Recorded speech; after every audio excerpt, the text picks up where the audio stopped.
자, 또 역시 초구의 부원 설명을 하고 6위로 가겠습니다. 초구에 앞서 말씀드린 대로 초구는 이 차견하니 경지면 무구리라. 이 차견, 이자가 밟을 이자를 이을 이자를 보시라고 했고, 차견이라 하는 것은 훤히 빛나는 것을 차견이라 했다면, 차견, 훤히 빛을 이었으니 경지면, 공경경자를 썼지요. 공경하면 허물이 없을 것이다.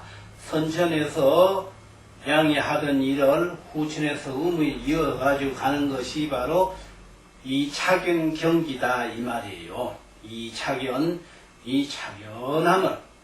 선천에서 하던 차견함을 후천이 말하면 남편이 하던 일을 아내가 그 차견하게 이어서 밟을 이장, 이을 이장에 이어서 그것을 잘 이렇게 밝혀나가면은 말이죠.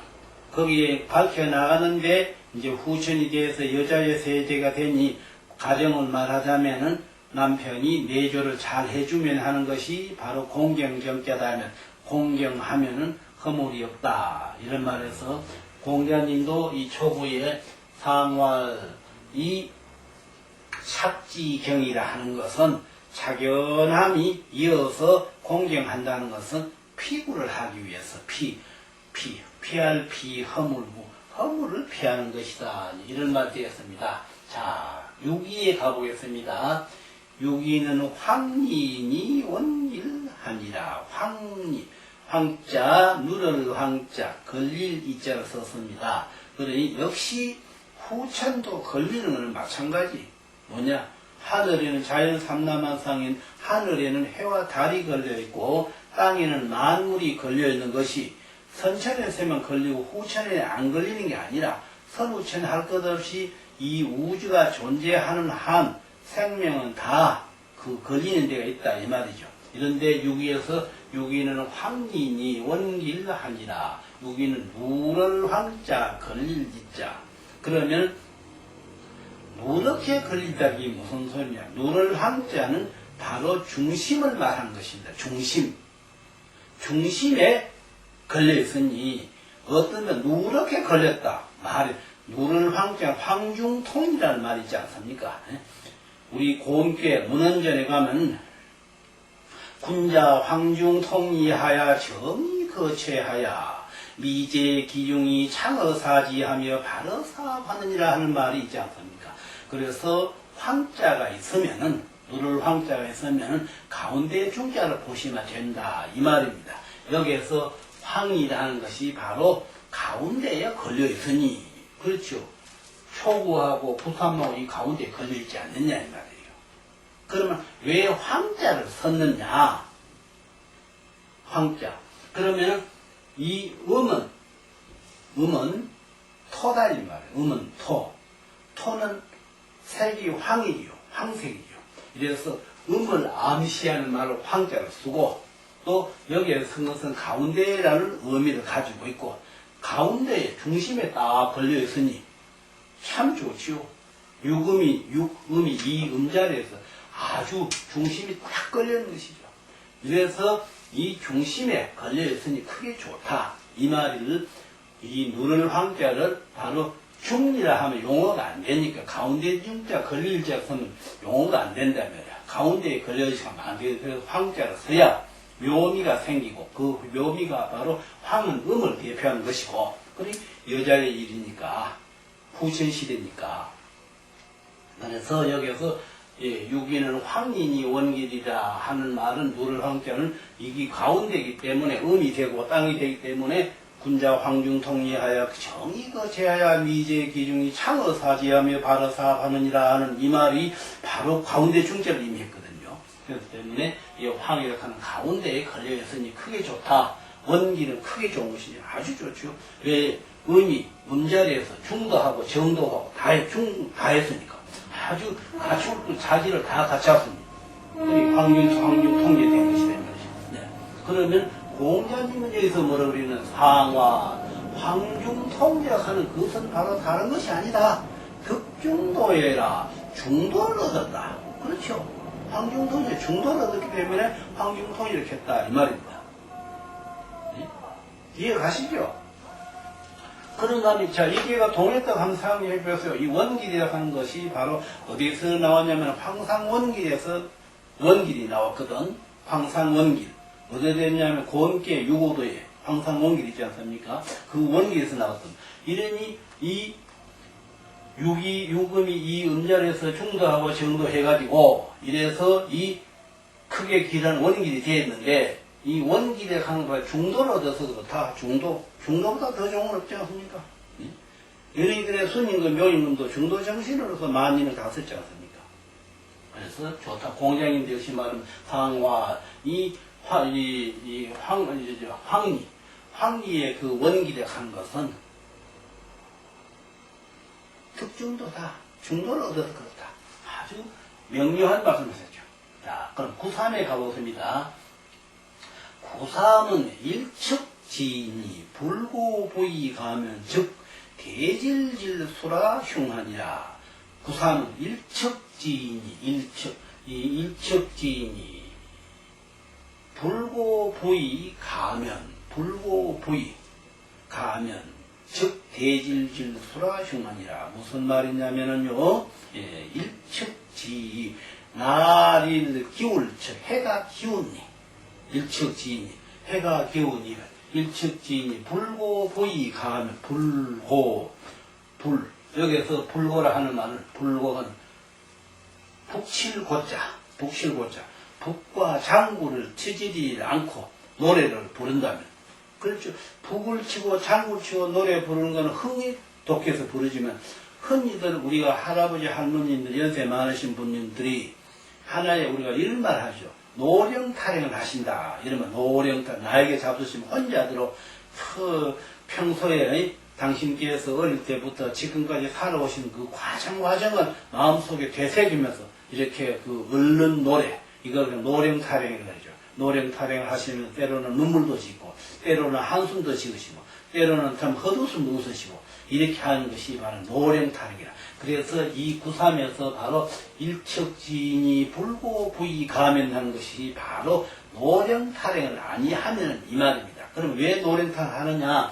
이걸 선천을 보고 이걸 후천을 보고 선천이 다 돼가니 내 한 인생의 그 모든 그 위협이 다 이제 여기서 멈춰지고 또 이제 다른 세대를 넘겨주는 그때가 다 와가니 말이죠. 그렇기 때문에 이 구3에 사는 말이 말이죠. 일척지인이 해가 넘어가는데 중천이 아니고 저 서산에 넘어가는데 걸렸으니 이미 이제 인생이 다 돼가니 말이죠. 일척지인이 해가 저 서산에 넘어가는데 걸렸으니 불고보이 가면 불고 안일불 불고구이 입으로서 구이 불고구이 가면은 북고 장구와 북을 치지 않고 노래를 부른다면은 곧 대질술 곧 즉자 즉 대질 큰데 늙은 질자 80세 늙은이 노자락 하기도 하고 늙은이 질자락 하기도 하죠. 여기서 늙은이 질자를 봐야 되니까요.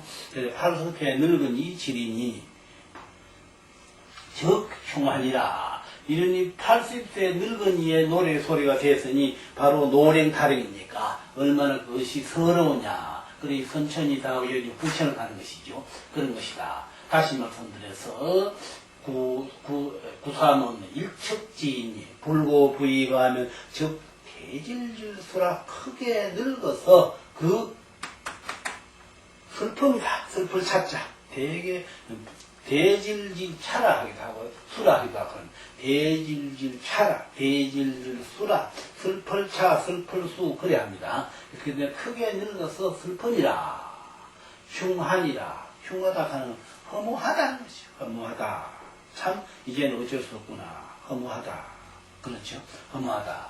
그럼 상화 공자님 그렇게 하냐. 상화 일척지 불고부이 가면 어떡하겠느냐. 하가 구려요. 그렇다고 오래 안 간다. 그러면 해가 넘어갔으면 밤이 지나면 또 해가 돋지 않느냐. 말하자면 선천이 다 가지 바로 후천이 오지 않느냐. 그것이 바로 대질질수에서 흉한 같지만은 공자님 하는 말씀은 상활 일축, 이 일축지이 되는 이것은 하가구래예요. 일축지. 해가 해사 서산에 걸리는 것지만 그것이 어찌하자, 오를 갖자, 하가, 구자, 오래는 것자, 어찌 가히 오래 가겠소. 오래 안 간다. 그렇죠? 그러면 이 개가 동하면 어떻게 됩니까? 보십시오. 이 개가 동하면은 중진내개가 되죠. 중진내개가 되면 바로 동방 해가 돋는 것이 되지 않습니까? 중진내는 선천팔계도 복계대로 보면은 이제 후천 문안팔계대로 보면은 동방이죠. 동방 해가 뜨는 것이 되는 것이죠. 그렇기 때문에 공자님 말씀대로 이 상활 일축지는 해야 돼. 일축지나 그러나 그것이 가히 오래 가 있는 해가 서산에 걸려서 슬프기는 하지만 가히 그것이 오래 가는 건 아니다. 이런 말. 자, 그러면 또 이제 이 구사를 보겠습니다. 구사는 도려길에 여라 분연이 사여며 회언이라. 그래 이 구사는 도려길에 여라 분여며 사여니라. 분여며 도려길에 여라 분여며 사여니라. 도려 급작식이 오는 것 같아. 돌자는 급작스러울 돌자입니다. 급작스러울 돌자. 급작스러운 것 같을 였자. 그래서 급작스러운 것 같으며 도려 길에 또 급작식이 오는 것 같고 또 급작식이 오는 것 같고 계속 연이어서 오는 것 같다 이 말이야. 그래서 도려 길에 여라 분여며 사여며 기어니라. 기어. 급작식이 오는 것 같다. 도려 급작스러울 돌자 도려 되고 그 다음에 기어. 또 이제 그것이 거기에서 우리는 잠깐 또 멈추는 거거든요. 그래서 도려 길에 여라. 도려 급작시는 것 같고 또 오는 것 같고 길에 여라 했다면 여라. 길에 여라. 분여며 또 불사는 것 같다. 불사를 분자. 불사는 것 같다. 또 그러면 버릴 기자. 버리는 것 같다. 그러면 도려라. 길에라. 또 분여라, 기여라, 네 가지가 한꺼번에 여기 일어나는 거예요. 네 가지가. 그러면 이제 후천에 와가지고 마지막으로 여기에서 이제 선천에서 마지막으로 이 일척비 불고부의가를 해가지고 슬픔으로서 한 세상을 다 보내는 같은 그런 마음을 느껴서 마지막인 줄 알았더만 여기 와서 구사요원이 역시 또 도려가 있고 기례가 있고 분여가 있고 기여가 있고 네 가지의 험한 꼴이 또 당없이 온다면 험함이 있다면 그거는 뭐냐 바로 그게 굴곡산이라. 굴곡산. 사람이 하는 일이 계속 평탄할 수 없는 것이 자연 삼라만상과 똑같다 이 말이에요. 자연 삼라만상이 아침에는 해가 아주 청명했다가 낮에 되면 구름 끼다가 오후 몇 시쯤 되면 또 바람이 불었다가 또 저녁 때는 비가 왔다가 이것이 변화라는 것이에요. 변화. 그러니 여기서 도려다, 기여다, 또 도려다, 기례다, 뭐 또 분여다, 사여다 이것이 모두가 다 뭘 의미하냐면은 변화해가는 과정의 한 부분이다 이 말입니다. 이렇기 때문에 도려라, 급작스럽고 그 다음에 또 기례라, 또 오는 것 같고 또 그 다음에 가서 분여라, 또 불사르는 불자, 불사르는 것 같아. 기여라, 버릴 기자, 버리는 것 같아. 사여라, 죽는 것 같다. 그러니까 절망이다. 절망이다. 어떻게 하면 도리 없다. 이런 말이 된 것이죠. 그러나 이 모든 것이 바로 뭐냐면은 우리가 이런 말이죠. 공수래라 공수거. 사람이 나서 빈손으로 와가지고 빈손으로 가는 것을 뭐 공수래 공수거다 뭐 이런 말을 하지 않습니까? 그렇듯이 이 중이화 구사에 왔을 때는 이 후천에 들어왔건만은 사람의 허무함을 말하는 겁니다. 후천의 발전을 형상을 가지고 말했고 이 효마다에 지어지는 거는 중이화 괴의 효에 대한 그 이치를 말하는 겁니다. 이렇기 때문에 사람이 이 구사 상태에 오는 이런 위치에 놓이면은 허무함을 맛본다. 허무함을, 이 험함을 어떻게 달래겠느냐, 이런 말 되는 겁니다. 이렇기 때문에 맨 처음에는 이 자리에서 오는 것이 도래라는 것이었고, 그 다음에 기례라는 것이었고, 그 다음에는 분예라는 것이었고, 그 다음에 기여라는 것이었고, 다섯 가지 사예라는 것이고, 이래 다섯 가지로 여기에서 변동함이 오니 사람 평생 살아가는 것이 하나의 무상함만 여기서 맛보게 되더라. 무상함. 그러면 최후에 가서 마지막을 장식하는 그 과정이 그러하다. 아무리 이 평소에는 권리가 막강했고 부귀를 한 놈이 찡겼건만 마지막에 그 어떤 말하자면 원시 반종이 되는 종에 이르러니까 이 모두가 허무함만 느껴지더라. 이런 말이죠. 이런 이 공자님도 여기서 지금 이 육사에서 공자님 하신 말씀이 뭐라 했냐면 여기서 상활 도려길의 예는 무소용이야. 도려길의 예는 급작실험 같고 또 오는 것 같고 이런 것은 다 무소용, 아무 소용이 없느니라. 아무 소용이 없다. 그러면 이 말이 바로 무엇입니까? 사람이 우리가 이런 말 하죠.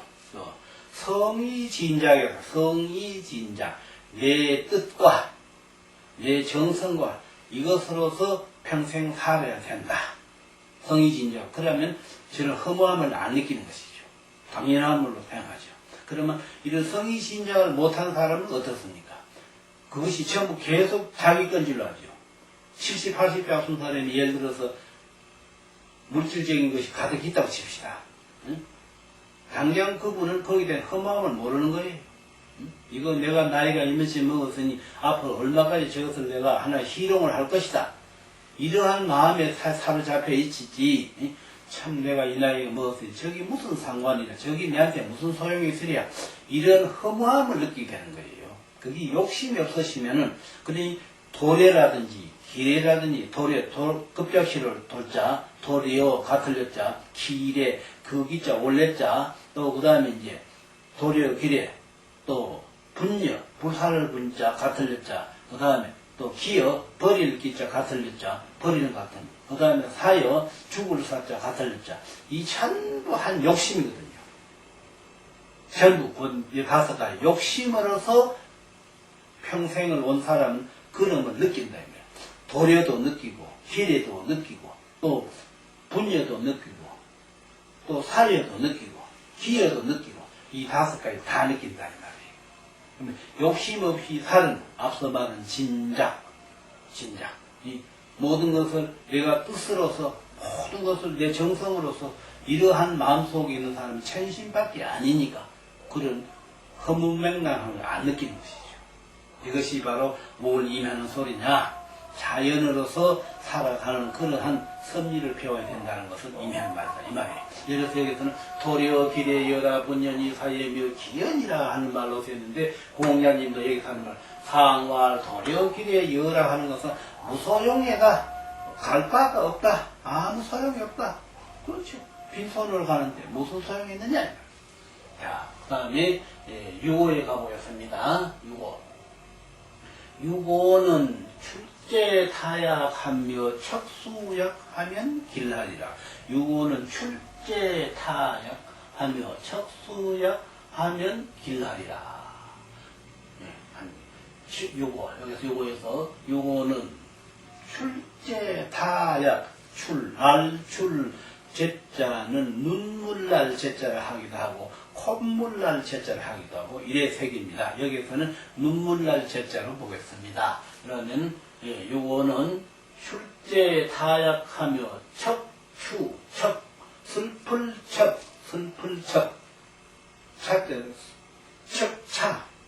착해야 되도 수해야 되고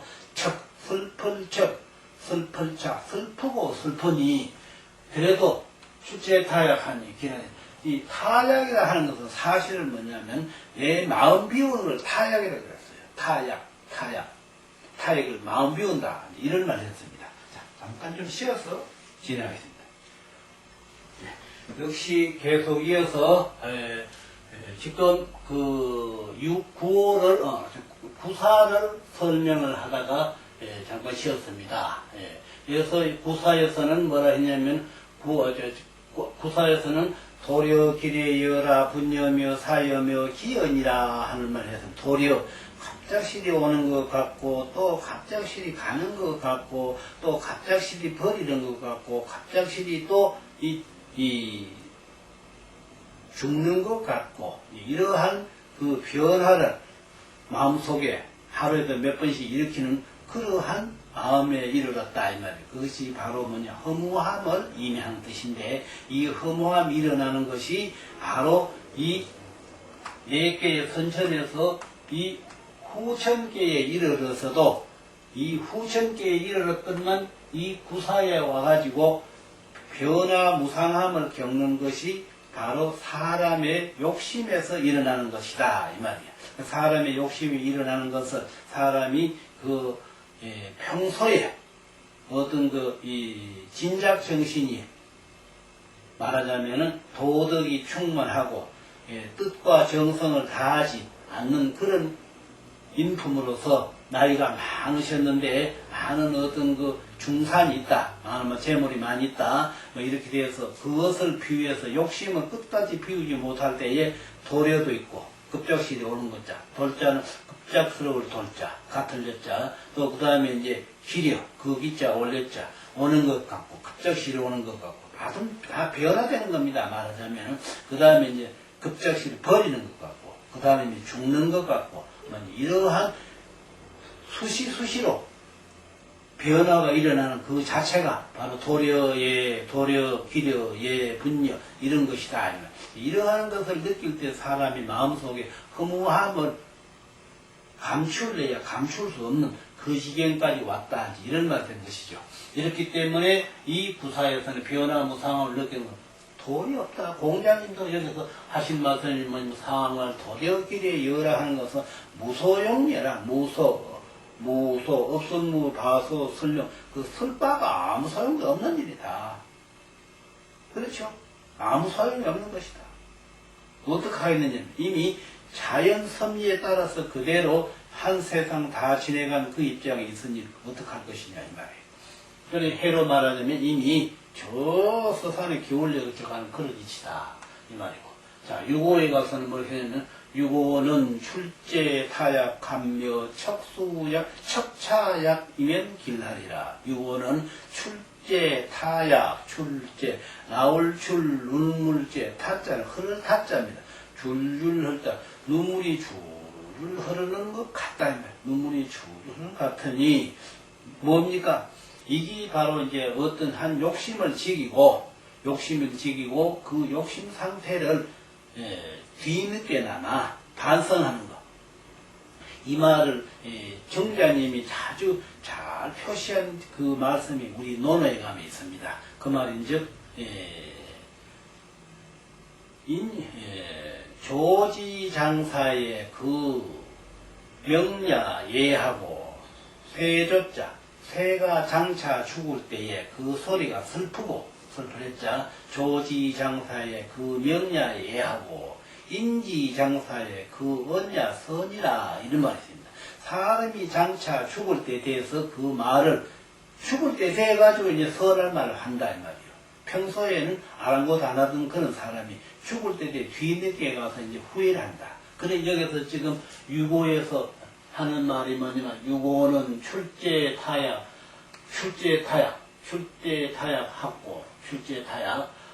출제타약하며 척수약하니 길라니라. 출제타약 눈물이 줄줄 흐르는 것 같으며 출제타약하며 척수약 슬플차 슬프고 슬픈 것 같으니 그 반성인 것이죠. 이제 뒤늦게 반성을 하니 귀하다.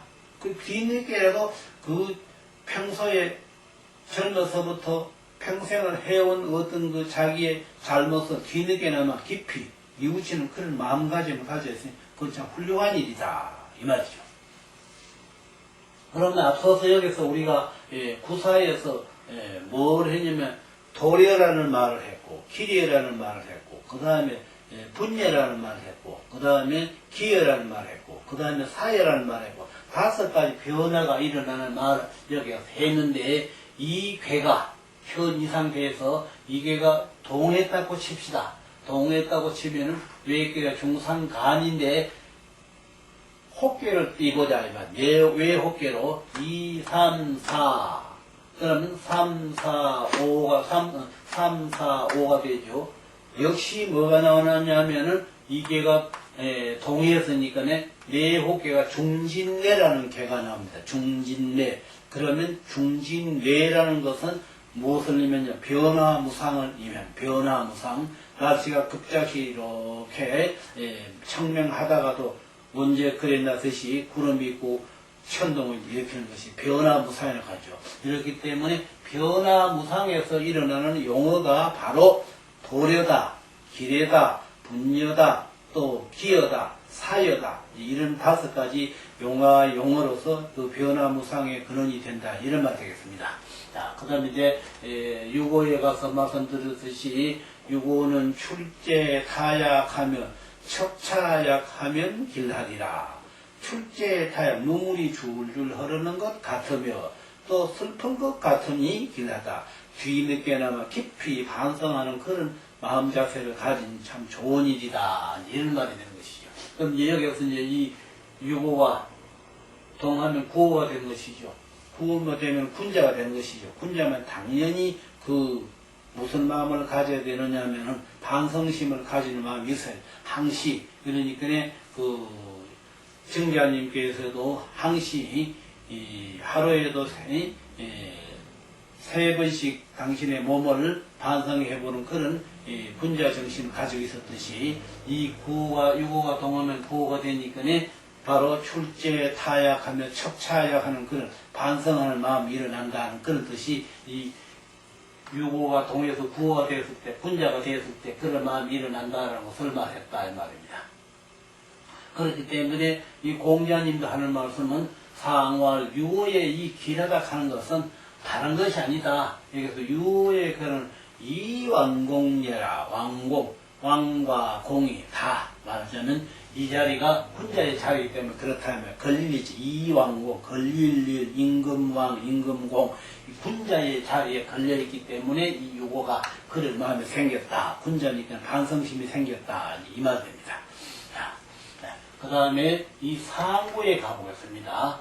상구는 상구는 이 왕용 출정이면 유관이, 절수코 식비 기추면 무구리라. 왕용 유관이, 왕용 유관이 했단 말이에요. 왕용 출정첩죠. 출정첩. 나갈 줄 바르되 왕이 나아가서 다스릴 정자. 왕금왕 술용자입니다. 왕용 출정, 나갈 줄 다서 왕이 나아가서 다스려. 획비기 주면, 획비기 주면 얻을 획, 그기 우두머리 주자입니다. 그 우두머리만 먼저 다스리면은 결국 무구리라. 그러니까 왕용 출정이면 유관이, 획비 기추면 무구리라 하는 것이 이 상구자리에 해당된다, 이 말이에요. 그럼 여기서 이제 그 왕용 출정, 임금이 그 다스림을 쳐서 획비 얻을 획, 그 빗자는 잘못된 빗자입니다. 모두 흔히들 그 대적 빗자를 하기도 하는, 여기에서 비락하는 것은 그 어떤 혼란을 일으키는 이러한 그 무리를 잘 다스리는데, 그 무리를 다스리는데 그 무리의 우두머리만 다스리면 되지, 밑에 그 말하자면 그 무리 우두머리를 따르는 밑에 그 족속까지 다스릴 필요가 있느냐. 말하자면 어느 한 그 전쟁을 피해서 말한다면은 명령에 움직이는 것은 병사고 명령을 하는 것은 장수니까 장수만 다스리면 되지 그 밑에 포화까지 다스릴 필요가 있느냐, 이런 말에 비유가 된다, 이 말입니다. 이렇기 때문에 여기에서 지금 상구에서 하는 말이 왕용 출정이면 유관이, 유가 있을 유자 아름다울 같자. 왕이 나아가서 다스리면은 있을 유자 아름다울 같자. 아름다움 있을 것이니 말이죠. 있을 것이니 절숙고 식비기주. 머리를 절자는 사실 꺾을 절자가 머리를 자른다 이런 말이거든요. 그러면 우두머리를 다스릴 숫자를 봐야 되겠죠. 자른다는 것은 말이 조금 그 문장상으로는 꺾을 절자지만 실제는 다스릴 절자를 보라 이 말입니다. 머리를 다스린다. 우두머리만 다스리면 된다. 우두머리를 다스리면 절숙고 희비기추면 무구리라. 희비기추. 그 우두머리만 다스리면 허물이 없다. 그럼 여기서 어떻게 해서 우두머리를 하는 말이 여기서 나오느냐. 우두머리를 하는 것은 사실은 이게 이제 중리학계로서 나서서 음의 시대를 암시하는 것을 말씀드렸듯이 이 상부에 가서 지금 했는 이 말은 후천은 왔지만 선천에 남아있는 모든 그 잘잘못된 것을 정리하는 것. 정리하는 것이다. 그렇기 때문에 후천의 잘잘못은 선천의 잘잘못이 있는 것을 정리하는 단계의 마지막이 이 중리학의 상구에 해당된다 이 말입니다. 이렇기 때문에 이 상구에 하는 말이 상구는 왕용 출정이면 유관이 절숙호 식비기추면 무구리라. 왕용 출정, 왕이 나아가서 그 다스림을 서서 다스림을 쳐서 이 왕이 나와서 다스림을 서니 유가가 됐어요. 아름다울 갑자. 아름다움이 있게 됐다. 그건 평정을 다스린 것이죠. 정리에 대 나가는 단계다 이 말이에요. 하니 절숙고 희비기침 절수. 꺾을 절자를 다스릴 절자를 봐야 됩니다. 머리 숫자는 우두머리 숫자고 우두머리를 다스려서 그 무리를 얻으니 희비기추면 얻을 그 무리 출자를 얻으면 무구리라. 아무 허물이 없다. 이렇기 때문에 선천의 마지막에서 그 일어났던 모든 잡다한 그러한 내용들을 정리를 하는데 모두를 다 어떤 처벌 대상으로 보는 게 아니고 그 중에서도 대표자 한 사람만 벌을 다스리면 되는 것이지 그 나머지까지 다 벌 다스리는 그런 제도를 할 필요는 없다. 이런 말이 되죠. 그렇기 때문에 이 일은 우리가 지금 우리나라 현재 그 국가적인 어떤 그 내용상을 말하자면은 예를 들어서 선천이 가고 지금 후천을 열어가는 한 후천이 열린 것이 아니고 후천이 열어가는 한 과정 상태에 현재 우리가 머물고 있지 않습니까? 그럼 현재 후천이 열어가는 그 과정 상태에 머물고 있는 우리의 현실을 이렇게 한번 이 주역과 이렇게 한번 연관을 시켜보라 이 말입니다. 시켜보면 지금 제가 말씀드리는 것이 조금 거기에 어떤 묘미가 있을 거니까요. 이 말을 여기서 공개적으로 할 수는 없습니다. 그렇기 때문에 여기서 상구에 하는 말이 상구는 왕용 출정이면 유관이 왕이 나아가서 다스리면 아름다움이 있을 것이니 절숙고 식비기추면 절숙고 그 우두머리를 다스리고 그 무리를 얻으면 그 무리 추자 그 무리를 얻으면 그러면 그 무리라고 하는 것은 선천에서 어느 한 군자 아래에서 어떤 그 복종자들이 선천의 그 우두머리가 잘 다스려지고 후천의 그 지도자로 이렇게 편입을 시키면은 그것이 참 좋은 일이다 이 말. 그래서 그렇게 하면 허물이 없을 것이다 이런 말이죠. 이래서 공양님도 여기 하는 말씀을 상환 왕용 출정 이정방이라. 그래서 공양님도 하는 말 왕용 출제를 하는 것은 임금이 나아가서 그 모든 선천에 남아있는 잔재성을 정리하는 거죠. 정리하는 것은 참말로 잘하는 일이다. 이 정방에서 발을정 나라방 나라를 다루는 것이다. 나라를 후천에서 선천에서 후중이 있던 것을 후천에 와가지고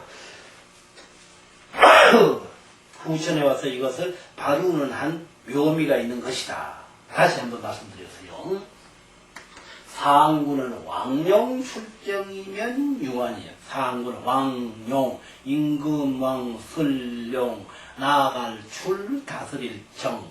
임금이 서 나아가서 잘 다스리는데 출정이면 유관이 유가 아름다움이 있을 것이니 있을 유 아름다울까 아름다움이 있을 것이니 절수코 희비 기치면 절수 꺾을 절 머리수 머리 숫자는 우두머리를 말입니다. 우두머리를 꺾을 자를 목을 자른다 이 말이거든요. 그러나 우두머리를 다스릴 절자로 우두머리를 다스리면 휘비 기치면 그 우두머리만 다스리고 그 우두머리 밑에 따르던 부하들은 다 말하자면 어떤 관용으로 베풀어서 용서를 해줄 것 같으면 이 말입니다.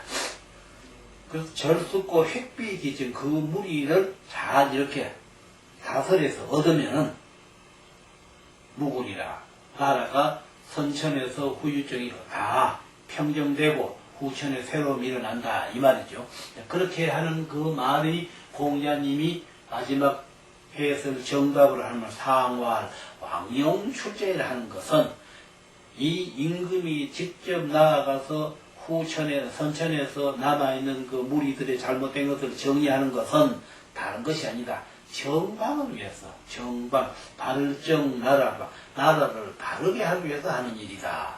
이것이 후천에서 이제 선천에 남아있던 일을 마지막으로 정리하는 그러한 모습이 바로 그런 것이다. 이런 말 됩니다. 자, 본 설명을 한 번 더 하고, 일단은 선천을 여기서 접고, 말하자면, 주역 상경 30회를 접고, 다시 또, 말씀드리겠습니다. 이래서 초구는 이차견하니 경지면 무구리다. 이차견 밟을 이자를 이을 이자로 이렇게 했습니다. 차견 아주 훤히 잘 이렇게 밝게 우리가 말하자면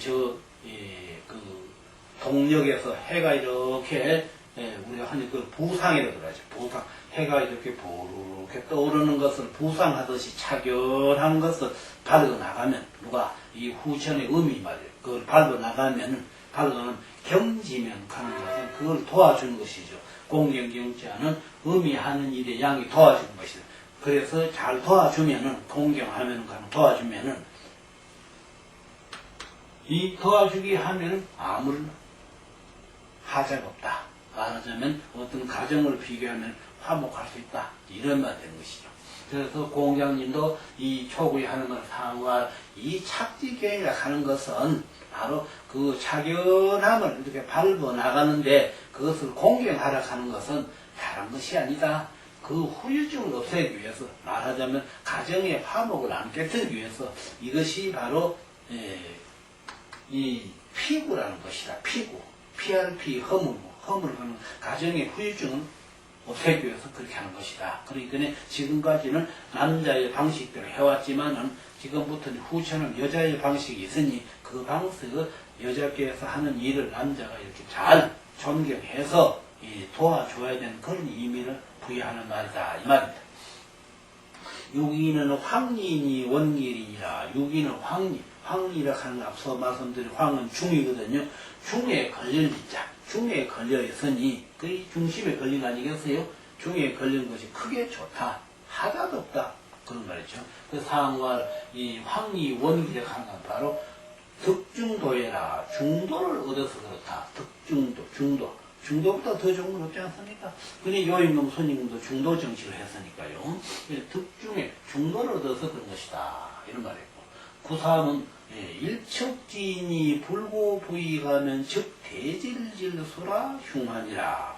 구사함은 일척 날일자 기울 척자 여기서 일척지 해가 기우는 그러한 데 걸렸다. 해가 그럼 저 서산에 걸렸다 이 말입니다.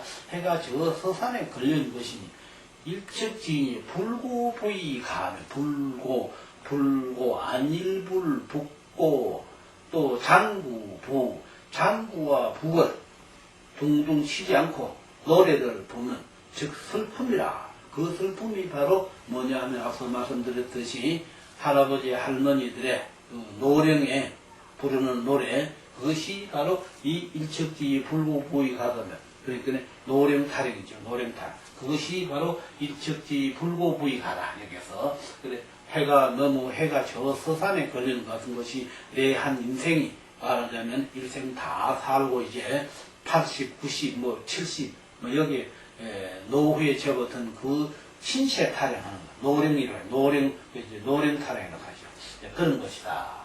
그렇기 때문에 일척지 불고부의하면 즉 대질주의 차라 크게 슬프고 슬픈 것이다. 그렇지만 어떻게 할 수 있냐? 막연하죠. 흉하다는 어쩔 수가 없다. 우리 공자님도 상황 일척지에서 해가 저 서산에 걸린 같은 그런 상태라면 어떻게 하겠느냐? 그렇지만 그게 오래 가지는 않는다. 하가구리요 어찌하 오를까 오래일구 어찌 가히 오래 가겠느냐? 또 밤이 가고 해가 돋을 거 아니냐? 말하자면 선천이 가고 후천이 오지 않느냐? 이런 말이죠. 자, 그 다음에 이제 구사에 가서 보겠습니다. 구사 앞서 말했듯이 구사는 도려 길에 여라 분여며 사여며 기연이라 이런 말이지. 도려 급작실 돌자 같을 여자 급작실은 같아.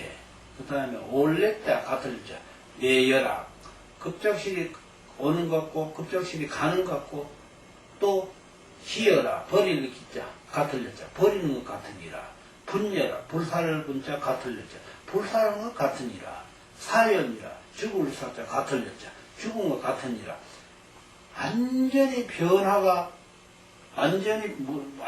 변화해서 변화를 거듭거듭 일어나는 거니 결국은 한 세상 다 살아간 인생이 뒤늦게까지도 이런 어떤 번뇌 속에 젖어 있다는 거. 이것은 아직까지도 욕심을 못 버리고 있는 그러한 입장에 놓여 있다. 이런 것에 비유된다. 이 말입니다.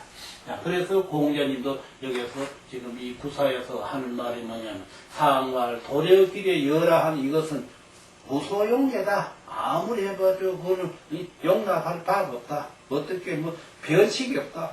자연 섭리가 그런 걸 어떻게 하겠느냐 이 말이야. 자연 섭리가 그런 거. 그렇기 때문에 이미 봄은 다 갔고 여름도 다 갔고 가을도 마지막 가을이어서 내일 모레는 엄동설한이 오늘 그와 같은 말하자면 어떤 세월의 그 비준이 그러했다. 그렇기 때문에 사람으로서 인생을 이미 80개가 넘은 그 위치에 갔으니 20대, 30대 청춘을 돌이킬 수 욕심은 가득히 있으나 실상 그게 가능하냐 이 말이에요. 그러니까 무소용이라 그 소용할 바가 없느니라. 갈 바가 없다. 쓸 바가 없다. 아무런 대책이 없다 이 말이죠. 그 다음에 이제 유고에 가서는 뭐겠냐. 유고는 출제에 타약하며 척수약하니 길라니라. 출제에 타약. 날출 눈물제 흐를타 눈물이 줄줄 흐르는 것 같아. 또 그리고 슬프고 슬퍼하는 것 같아. 이것은 바로 뭐냐? 이제는 회상을 한다. 내가 지난날에 어떤 그 야욕이라든지 어떤 기약이라든지 이런 것이 전부 다 하루아침에 눈 녹듯이 살 녹아져 버리고 마음 깊이 반성하는 그러한 마음가짐이 됐다. 그러면 그것이 왜 그래야 되느냐? 군자상이니까. 군자상이 아니면 그래 안 되는 것이죠. 군자상을 할 수 있는 것이 바로 육금이 오양자이지만 충을 했다 이 말이에요. 그렇기 때문에 군자상을 하기 때문에 그렇게 할 수 있는 것이다. 이것이 바로 뭐냐면 유고는 출제에 타약하며 척수약하니 길하니라 이렇게 말했다. 그 말이 바로 앞서 말한 대로 참 눈물이 줄줄 흐르는 것 같은 그러한 마음의 충동감을 받고 슬퍼서 그런 게 아니라 자기를 반성 깊이 하기 그렇단 말이에요. 또 그런가 하면은 척차약하면 슬프고 슬퍼하는 것 같은 그런 깊은 반성을 하는 것 같은 그런 자세를 취하니 길하단 말이에요. 그 길한 것은 왜 그리 할 수 있었느냐? 남보다 좀 뛰어난 그러한 정신자세 모든 것을 가지고 있으니까 그것이 바로 이 군자이니까 중심이니까. 이래서 이 공자님도 여기서 하는 말이면 상와 유고지기는 다른 것이 아니다. 이왕공예라. 이왕공이라. 이 왕과 또 어떤 그 큰 지위에 있다가 퇴임을 한 그런 지위에 있는 사람의 위치에 걸려있기 때문에 그런 마음이 생겼다. 안 그러면 그런 마음이 생길 수 있느냐 이 말이죠. 그렇고 상구에 가서는 상구는 왕령 출정이면 유관이 절숙고 식비 기추면 무구리요. 왕령 임금이 나아갈 줄 다스릴 정 나아가서 다스리면 있을유 아름다울까 아름다움이 있을 것이니 절숙고 식비 기추면 절숙 머리 꺾을 절 머리 숫자는 우두머리를 말하는 것이죠. 우두머리 꺾을 자는 다스릴 절자로 우두머리를 다스리면 절숙고 우두머리를 다스리고 햇비 기추면 그 나머지의 무리를 말하자면 부하를 무리를 얻을 획자 무리를 얻으면 무구리라 아무 하재가 없을 것이다. 그럼 왜 그렇게 하느냐? 공자님도 하시는 말씀 여기 하는 말씀이 뭐냐면 상활 왕령 출정한 그건 다른 거 아니다. 이 왕이 여기서 나아가서 다스린 것은 바로 나라를 잘 평정하기 위해서 나라를 바르게 만들기 위해서 한 일이다. 이렇기 때문에 상활 왕령 출정한 그 자체는 바로 정방이다. 정방 바를 정나라 방 나라를 바르게 하기 위해서 팔을 걷어붙여 나섰다. 그러면 이것이 선천에 와서 일어난 일이냐 후천에 와서 일어난 일이냐. 선천에서 와가지고 후천을 넘어왔는데 아직까지 선천의 일이 후천에서까지 넘어왔는데도 선천의 일이 매섭 안 된 것은 다 최종적으로 왕령 출정해가지고 왕령 출정이면 유하면 절숙고 휙비 기추하는 그러한 처세를 해서 다 마지막으로 정리한 것이 이 남은 것을 우리가 흔히들 말하자면 어떤 이렇게 행사를 치르고 그 주위가 많이 이렇게 어수선하고 이러면은 그 나머지 정리를 하지 않습니까? 그것이 바로 선천의 후유증을 후천에 처음 맞이해서 이것을 선천 후유증을 여기서 다 정리하는 것이다. 이 말입니다. 자, 두서없이 여기까지 상경, 건곤, 둔몽, 수송, 사, 비소, 죽해, 이세비, 동인, 대유, 겸예수, 고임, 관해, 서합비, 박봉, 무망, 대주기, 대과사미, 삼십비 이렇게 해서 상경 30괴를 두서없는 공부를 했습니다. 저도 아무것도 모르다 보니 이 말이 안 되는 이런 입장이 많이 있었을 줄 압니다. 여러 문장님들께서 환영이 있으시기 바라면서요. 그러면 여기서 다시 하경 34경을 이어서 공부를 할 거냐 아니면은 상경을 본 설명으로 건괴부터 시작해가지고 지금 이 마지막 상경 공부한 중의화계까지를 지금까지는 무슨 편으로 공부를 했느냐 하면은 정자님 편으로 공부를 주로 했습니다. 정자님 편으로. 그러면 추역은 누구누구의 추측으로 상문이 이루어졌느냐 하면 우선은 정자님과 주자님, 그 다음에 또 동네 여선생님, 그 다음에 범선생님, 이러한 학자분을 주축을 해서 글이 이루어졌습니다. 제가 지금까지 공부한 것은 이 주역의 앞주와 소주에 관한 얘기를 정자님 편만 공부를 했습니다. 그러면 주자님 편은 어떤 것이고 정자님 편은 어떤 것이냐 하면은 정자님 편은 모든 자연 삼라만상의 이치와 또 어떤 정사편과 이런 쪽으로 많이 지적이 되어 있고요. 또 주자님 편은 어떠냐 하면 점사편으로 많이 이렇게 응용이 되어 있습니다. 이래서 그 점사편인 주자님 편은 별로 공부를 안 했습니다. 이랬기 때문에 저 생각 같아서는 건괴부터 방금 공부를 끝마친 하상경 중리화계까지를 정자님 편과 주자님 편을 합쳐서 말하자면은 우리가 흔히들 이런 말 하죠. 육효를 보는 법, 육효를 보는 법, 말하자면 육효를 보는 법이 바로 복서정종의 복서정종의 기본한 것인데, 이것이 바로 납가법을 응용해서, 납가법, 예를 들어서 건근갑자 자인진 외모 오신술 태금정사 사묘축 외정의 해요미 이런 말을 하지 않습니까? 이게 납가법을 이용한 이 정자님의 전사편을 부원 설명으로서 건괴부터 다시 이 중리화계까지 부원 설명으로 이렇게 비유를 해가면서 말하자면 건괴를 전사편으로 본다면 예를 들어서 건은 우리 그 인사관계로는 말해 초구, 구이, 구삼, 구사, 구오가 초구에는 인사관계로 어느 지위에 해당되고 구이는 어느 지위에 해당되고 구삼은 어느 지위에 해당되고 구사, 구오, 상은 어느 지위에 해당된다 이런 말과 또 건괴는 어떤 그 물속적으로는 예를 들어서 저거는 과실인데 어느 과실에 해당된다. 저거는 예를 들어서 짐승이면 짐승인데 건에서 어느 짐승인데 짐승이 어느 부분에 해당된다. 또 사람은 어느 부분에 해당된다. 오행으로는 건괴는 어디에 해당된다. 또 건괴에서 이 어떤 좌우 방향으로는 어디에 해당된다. 이런 것을 전부 총괄해서 다시 건괴부터 이 중리화계까지를 거듭 부원 강의를 하고 하경에 가겠습니다.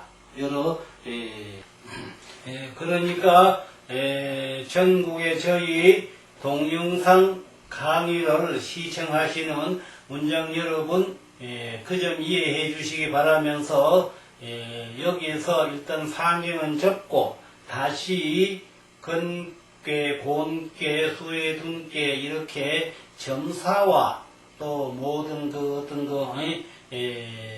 정사, 정치편과 자연물편은 응용해서 앞서 말씀드린 대로 정자님 편과 주자님 편을 이렇게 동시에 말하자면은 그 정의편과 전의편, 정의는 주자님 편이고 전의는 정자님 편입니다. 전의편과 정의편 두 편을 한테 합쳐서 거기에서 소강절 선생님이 심서가 되는 매화역수 말하자면 복서정조를 하면 될까요? 이것을 한테 검한 육효법을 적용해서 건괴부터 다시 상경 중의화계까지를 부원으로 한 번 더 공부를 하고 다음에 하경으로 가도록 하겠습니다.